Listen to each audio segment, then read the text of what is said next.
గణేశాయ నమ, గాయత్రీదేవ్య నమ, మహాసరస్వతి నమ, మాతాపితృభ్యో నమ. ముందుగా ప్రేక్షక వీక్షణ మహాశీలందరికీ కూడా నమస్కారం. అయితే ముందుగా ప్రేక్షకులందరికీ కూడా నూతన సంవత్సర శుభాకాంక్షలు. 2026 సంవత్సరం మీ అందరికీ కూడా సకలైశ్వర్య భోగభాగ్యాలు కలవాలి అని మనస్ఫూర్తిగా ఆశిస్తూ, ఇక జనవరి నెలలో అంటే కొత్త సంవత్సరం మీ అందరికీ కూడా ఎలా ఉండబోతోంది, అలాగే ఈ జనవరి నెలంతా కూడా మీ జీవితంలో రాబోయేటటువంటి అదృష్టాలేంటి, యోగకాలం ఏమిటి అనేటటువంటి సంపూర్తి విషయాలు, అలాగే జాతక విషయాలు, గోచార విషయాలు, సంపూర్తి రాశి ఫలితాలు తెలుసుకుందాం. అయితే ముందుగా ఈ జనవరి నెలలో రాబోయేటటువంటి గోచారం అంటే గ్రహగతులు ఎలా ఉన్నాయో తెలుసుకుందాం. ముఖ్యంగా ఏంటంటే రవి జనవరి 14వ తారీఖు వరకు కూడా ధనుస్సు రాశిలో ఉంటాడు. తర్వాత మళ్ళీ మకరంలోకి ప్రవేశం చేస్తున్నాడు. అలాగే కుజుడు 14వ తారీఖు వరకు కూడా ధనుస్సులో ఉండి తదుపరి మళ్ళీ మకరంలోకి ప్రవేశం చేస్తున్నాడు. ఇక బుధుడు ఈ నెల 14వ తారీఖు వరకు కూడా ధనుస్సు రాశిలో ఉంటాడు. తర్వాత మళ్ళీ మకరంలోకి ఈయన కూడా ప్రవేశం చేస్తున్నాడు. గురుడు ఈ నెలంతా కూడా మిథున రాశిలో ఉంటాడు. శుక్రుడు అనుకోండి ఈ నెల 12వ తారీఖు వరకు కూడా ధనుస్సు రాశిలో ఉంటాడు. తర్వాత మళ్ళీ మకరంలోకి ప్రవేశం చేస్తాడు. శని ఈ నెలంతా కూడా మీనరాశిలోనే సంచారం చేస్తున్నాడు. రాహువు ఈ నెలంతా కూడా కుంభరాశిలో సంచారం చేస్తూ ఉంటాడు. కేతువు ఈ నెలంతా కూడా మనకి ముఖ్యంగా సింహరాశిలో సంచారం చేస్తూ ఉంటాడు.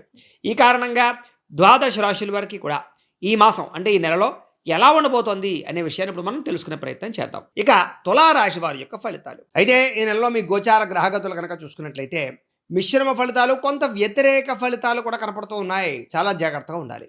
ముఖ్యంగా సోదర సోదరీమణులతో వివాదాలు, ప్రతిభకు తగ్గ గుర్తింపు లేక ఇబ్బందులు పడే అవకాశాలు, పెట్టుబడుల తగ్గ లాభాలు లేకపోవడము, ఇవి మీకు మనస్తాపాన్ని కలగజేస్తున్నాయి. ఈ నెల బంధువర్గంతో అభిప్రాయ భేదాలు కనపడుతూ ఉన్నాయి.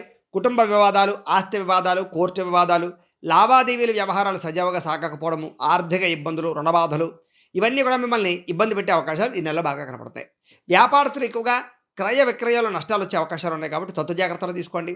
అలాగే ఏ పని చేసినా ఓర్పు సహనంతో వ్యవహరించకపోతే మాత్రం ఇబ్బందులు పాలవుతారు. అప్పులు ఇవ్వడం కానీ అప్పులు తీసుకోవడం కానీ పెద్దగా ఉత్తమం కాదు. రియల్ ఎస్టేట్ వ్యాపారస్తులకి అంతంత మాత్రమే లాభాలే కనపడుతున్నాయి.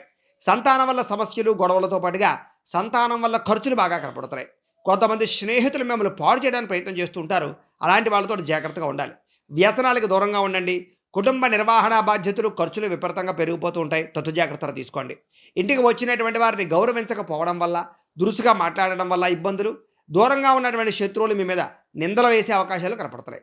స్త్రీ పురుష వ్యామోహాలు, వివాహేతర సంబంధాలు మిమ్మల్ని ఇబ్బంది పెడతాయి. అలాగే చెడు వ్యసనాలకు దూరంగా ఉండాలి. అలాగే కొంతమంది ఏమిటంటే కనుక చదువుకున్నా సరే విచక్షణ లేకుండా లేదా ధర్మం లేకుండా మీ మీద వ్యవహరిస్తూ ఉంటారు. మీ మీద నిందారోపణలు వేస్తూ ఉంటారు. అలాంటి వాళ్ళతో జాగ్రత్తగా ఉండండి. కష్టపడకుండా డబ్బులు రావాలనుకుంటే మాత్రం దుబారా ఖర్చులు చేసినా కూడా ఇబ్బంది పడతారు. షేర్లో, ట్రేడింగ్లో డబ్బులు పెట్టకండి. బెట్టింగ్లు, స్కాముల జోలికి అస్సలు వెళ్ళకండి. ప్రభుత్వ ఉద్యోగస్తులకి ఐటీ దాడుల యొక్క ప్రభావంగా కనపడుతోంది. ఉద్యోగ నష్టాలు కనపడుతున్నాయి. జాగ్రత్తగా ఉండాలి. ప్రైవేటు ఉద్యోగస్తులందరికీ కూడా స్వయంకృత అపరాధం వల్ల ఉద్యోగాల్లో పెద్ద పెద్ద సమస్యలు తలెత్తే అవకాశాలు కనపడుతున్నాయి.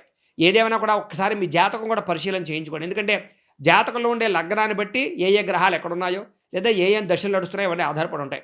తద్వారా ఏదైనా పరిహారాలు చేసుకుని జాగ్రత్త తీసుకోవచ్చు. కాబట్టి మమ్మల్ని సంప్రదించినట్లయితే మేము జాతకం చూసి చెప్తాం కాబట్టి తద్వారా మీకు ఇలాంటి సమస్యని మీరు బయటపడగలుగుతారు. కాబట్టి ఖచ్చితంగా జాతకం చూపించుకునే ప్రయత్నం అందరూ చేయండి. ఇక నోరు జారడం వల్ల గొడవలు కనపడుతున్నాయి కాబట్టి మాట జారకండి. కోరికలు అదుపులో పెట్టుకోండి. చిన్న చిన్న అనారోగ్య సమస్యలే పెద్దవై వేధించే అవకాశాలు ఉన్నాయి. జాగ్రత్త. డబ్బులు విపరీతంగా ఖర్చుపోయే అవకాశాలు కనపడుతున్నాయి. జాగ్రత్త. పెట్టుబడులు పెట్టేటప్పుడు తక్కువ ఖరీదు వస్తువులు ఎక్కువ ఖరీదు కొనుగోలు చేసే అవకాశాలు ఉన్నాయి. ఇంకా జాగ్రత్తగా ఉండాలి. ఇతర దేశాల్లో ఉండే భారతీయులందరికీ కూడా ఉద్యోగ సమస్యలు, ఉద్యోగ నష్టాలు, సమస్యలు ఎదుర్కొనే అవకాశాలు ఉన్నాయి. అలాగే కొన్ని రకాల వీసాలకు సంబంధించిన ఇబ్బందులు తలెత్తే అవకాశాలు ఉన్నాయి. జాగ్రత్తగా ఉండాలి. నిరుద్యోగులకి సరైన ఉద్యోగ అవకాశాలు కనపడటం లేదు. వివాహ సంబంధాలు కూడా కుదిరినట్టే కుదిరి వెనక్కి వెళ్ళిపోయే పరిస్థితులు కనపడుతూ ఉన్నాయి. అలాగే సంతానం కోసం ఏదైనా ట్రీట్మెంట్ చేయించుకుంటూ ఉండేటట్టు ఉంటారు. ఇంకా ఎక్కువ జాగ్రత్తలు తీసుకోండి. మిస్క్యారేజ్ అయ్యే అవకాశాలు ఎక్కువ కనపడుతూ ఉన్నాయి. ప్రేమికుల మధ్య అనవసరమైన గొడవలు, విడిపోయే అవకాశాలు, లేదా వివాహం కోసం ప్రయత్నాలు చేస్తూ ఉండే పెద్దలు ఒప్పుకోకపోవడము, ఇలాంటి సమస్యలు కనపడుతున్నాయి. అలాగే సమయానికి నిద్రాహారాలు లేకపోవడము, బయట ఫుడ్లు, అనవసరమైన ఫుడ్లు తినడం వల్ల ఇబ్బందులు కనపడుతున్నాయి. కాబట్టి పౌష్టికమైనటువంటి ఆహారాన్ని తీసుకోవడానికి ప్రయత్నం చేయండి. అలా ముఖ్యంగా ఈ నెలలో అంతా కూడా చాలా జాగ్రత్తగా ప్రోటీన్ ఫుడ్ తీసుకోవడానికి ప్రయత్నం చేయండి. అలాగే ముఖ్యంగా ఏంటంటే కనుక దానికి సంబంధించినటువంటి ఏవైతే తినకూడని పదార్థాలు ఉంటాయి వాటిని తగ్గించండి. ముఖ్యంగా ఆయిల్ ఫుడ్స్ అవి కూడా తగ్గించండి. జంక్ ఫుడ్లు తగ్గించండి. నిద్ర సమయానికి పొండి. వ్యాయామం ఖచ్చితంగా చేయండి. మెంటల్ స్ట్రెస్ తగ్గించుకోండి. అలాగే ఏదైనా ఈ ఆరోగ్యపరమైన సమస్యలు ఉంటే కనుక ఖచ్చితంగా డాక్టర్లకు మాత్రం ఖచ్చితంగా చూపించుకునే ప్రయత్నం చేయండి. తద్వారా మీకు సమస్యలు రాకుండా ఉంటాయి. అలాగే రాజకీయ నాయకులకి ప్రత్యర్థులతో ఇబ్బందులు కనపడుతున్నాయి, జాగ్రత్త.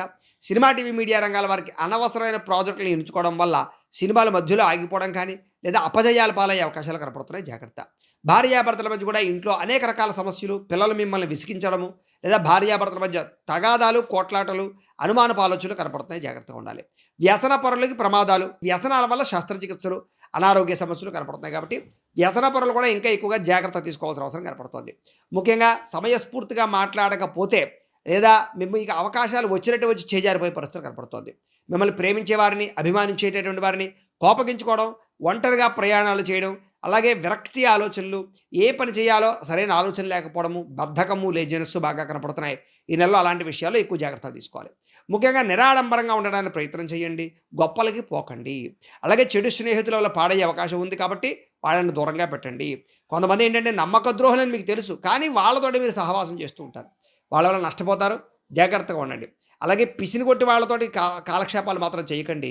స్త్రీ పురుష వ్యామోహాలు, జోదము, కఠినంగా మాట్లాడడము, స్కాములు, బెట్టింగ్లు వీటి జోలికి వెళితే చాలా దారుణంగా నష్టపోతారు, జాగ్రత్త. అలాగే కోపతాప ఆవేశాలు తగ్గించుకోండి. అలాగే సమయానికి నిద్రపోండి. ముఖ్యంగా మీరు తీసుకునేటటువంటి చెడు నిర్ణయాలు ఏవైతే ఉంటాయో అవి ఖచ్చితంగా ఈ నెలలో మిమ్మల్ని ఆర్థికంగా కృంగదీస్తాయి, కాబట్టి జాగ్రత్త. అప్పులు చేసేటప్పుడు మాత్రం జాగ్రత్త. రుణపరమైన సమస్యలు బాగా మిమ్మల్ని వేధించే అవకాశాలు ఉన్నాయి. అక్రమ మార్గంలో డబ్బులు సంపాదించాలనుకుంటే మాత్రం తీవ్రంగా నష్టపోతారు, ఇంకా ఎక్కువ జాగ్రత్తగా ఉండాలి. ముఖ్యమైనటువంటి విషయాలు మర్చిపోవడం వల్ల ఇబ్బందులు కనపడుతున్నాయి. కొన్ని విషయాలలో అనాలోచితంగా ప్రవర్తించడం వల్ల ఇబ్బందులు, తొందరపాటు మనస్తత్వం వల్ల అప్పులు చేసి ఇబ్బందులు పడే అవకాశాలు, ఇలాంటివన్నీ కూడా మిమ్మల్ని కొంచెం ఇబ్బంది పెట్టే అవకాశం కనపడుతోంది. అనవసరమైన పనులు చేయడం వల్ల సమయం అంటే టైం కూడా వేస్ట్ అయ్యే పరిస్థితి కనపడుతోంది. కొంతమంది ఏంటంటే మీతో మంచిగా మాట్లాడి మీ సీక్రెట్స్ తెలుసుకుని అవి బయట పెట్టి మిమ్మల్ని బ్లాక్మెయిల్ చేసే పరిస్థితులు కనపడుతున్నాయి. ముఖ్యంగా స్త్రీలు, కాలేజీ అమ్మాయిలు జాగ్రత్తగా ఉండాలి. పెద్దవారితోటి సరిగ్గా మాట్లాడకపోవడం వల్ల వాళ్ళ మనసును గాయపరచడం, ఆస్తి వివాదాలు, కోర్టు వివాదాలు, లావాదేవీల విషయంలో ఇబ్బందులు, ఇలాగే ఎవరైతే మీ యజమాని ఉంటారో ఆయన అనుమతి లేకుండా మీరు చేసే పనుల వల్ల ఉద్యోగ నష్టాలు కనపడుతున్నాయి, జాగ్రత్తగా ఉండాలి. విద్యార్థులకి చదువుకునేటప్పుడు సరైన ఏకాగ్రత లేకపోవడం వల్ల చదువు పాడయ్యే అవకాశాలు, ఇష్టం లేనటువంటి చదువులు చదవడం వల్ల చదువు అర్థం కాకపోవడము, కొత్త కోర్సుల్లో జాయిన్ అయ్యే వారికి కొంచెం కన్ఫ్యూజను, ప్రేమ వ్యవహారాలు, సెల్ ఫోన్ వ్యామోహాల వల్ల చదువు పాడయ్యే అవకాశాలు, స్నేహితుల వల్ల, తల్లిదండ్రులు మాట వినకపోవడం వల్ల ఇబ్బందులు తలెత్తే అవకాశాలు ఉన్నాయి. జాగ్రత్తలు తీసుకోండి. ఇక ఉద్యోగస్తులు కూడా కొన్ని కారణాల వల్ల సమయానికి ఉద్యోగ కార్యాలయాలు పనులు పూర్తవ్వకపోవడం వల్ల మీ మీద నిందారోపణలు, పై అధికారులు ఇబ్బంది పెట్టే అవకాశాలు, ఉద్యోగ నష్టాలు కనపడుతున్నాయి. ఉద్యోగ కార్యాలయాల విభేదాలు ఎక్కువైపోయే పరిస్థితి కనపడుతోంది. ఎంత కష్టపడినా ఫలితం తక్కువగా కనపడుతోంది. ఉద్యోగ వ్యవహారాల్లో అనుకోని చికాకులు ఎదురయ్యే పరిస్థితి కనపడుతోంది. ఉద్యోగపరంగా అధిక ఒత్తిడి కనపడుతోంది, జాగ్రత్త. శారీరక అందాన్ని కాపాడుకునే ప్రయత్నం చేయడం కోసం స్త్రీలు బాగా తాపత్రయపడతారు. కొత్త పరిచయాలు ఏర్పడతాయి, మానసిక ఆనందానికి లోనవుతారు, శారీరక వ్యామోహాలు పెరుగుతాయి, కోరికల కోసం తప్పులు చేసే పరిస్థితి కనపడుతోంది. కాబట్టి కామపరమైన కోరికలకి దూరంగా ఉండాలి. ప్రేమ వ్యవహారాలు ఇంట్లో తెలియడం వల్ల కూడా ఇబ్బందులకు గురయ్యే పరిస్థితి కనపడుతోంది. ఇరుగు పొరుగు వారితో అనవసరమైనటువంటి తగాదాలు దిగే పరిస్థితి కనపడుతోంది, జాగ్రత్తగా ఉండాలి. పరపురుష వ్యామోహం కానీ, లేదా పురుషులతోటి ఎక్కడికైనా ప్రయాణాలు చేసేటప్పుడు కానీ, తెలియని వాళ్ళతోటి మాట్లాడేటప్పుడు కానీ జాగ్రత్త. వ్యాపారస్తులకు వ్యాపారపరంగా గతంలో వ్యాపారాలు సాగే పరిస్థితి కనపడటం లేదు, ధన నష్టం తీవ్రంగా కనపడుతోంది. పార్ట్నర్షిప్ వ్యాపారస్తులకు నష్టం కనపడుతోంది. మూర్ఖత్వంగా పెట్టుబడులు పెట్టడం వల్ల, నిర్ణయాలు తీసుకోవడం వల్ల వ్యాపారంలో నష్టాలు కనపడుతున్నాయి. ఏదేమైనా కూడా వ్యాపారస్తులందరూ కూడా మీ యొక్క వ్యాపారాల్లో ధనజన వశీకరణ యంత్రం అని ఉంటుంది. ఆ యంత్రాన్ని మీరు వ్యాపారాల్లో పెట్టుకున్నట్లయితే మీకు విపరీతంగా వ్యాపారం యోగిస్తుంది, నష్టాలు రాకుండా ఉంటాయి. ఆ యంత్రం కావాలంటే మమ్మల్ని సంప్రదించినట్లయితే మేము మీ గోత్రనామాలతోటి ఆ యంత్రానికి పూజలు జపాలు చేసి పంపిస్తాం. కాబట్టి ఆ యంత్రాన్ని షాపుల్లో పెట్టుకోండి, మీకు నష్టాలు లేకుండా లాభాలు వస్తాయి, అద్భుతంగా వ్యాపారం సాగుతుంది. అయితే వడ్డీ తాగడ వ్యాపారస్తులకి ఆచితూచి వ్యవహరించాలి. ఈ నెలలో ఎవరిని నమ్మడం మంచిది కాదు, అప్పులు అరువులు ఇవ్వడం మంచిది కాదు. కొత్త పెట్టుబడులు పెట్టేటప్పుడు ఎక్కువ జాగ్రత్తలు తీసుకోండి. కొత్త వ్యాపారాలు ప్రారంభించే వారు జాతక పరిశీలన చేయించుకుని ఎక్కడికి వెళ్ళినట్లయితే మీకు బాగుంటుంది. ఏదేమైనా కూడా కొంచెం ఇబ్బందులు ఎక్కువగా ఉన్నాయి కాబట్టి ఇంట్లో దేవతారాధన చేసుకోవడము, లేదా ఆలయ దర్శనాలు చేసుకున్నట్లయితే మీకు రాబోయే రోజులు శుభప్రదంగా ఉంటాయి అని తెలియజేస్తూ, గోబ్రాహ్మణేభ్యః శుభమస్తు నిత్యం. లోకాః సమస్తాః సుఖినో భవంతు. స్వస్తి.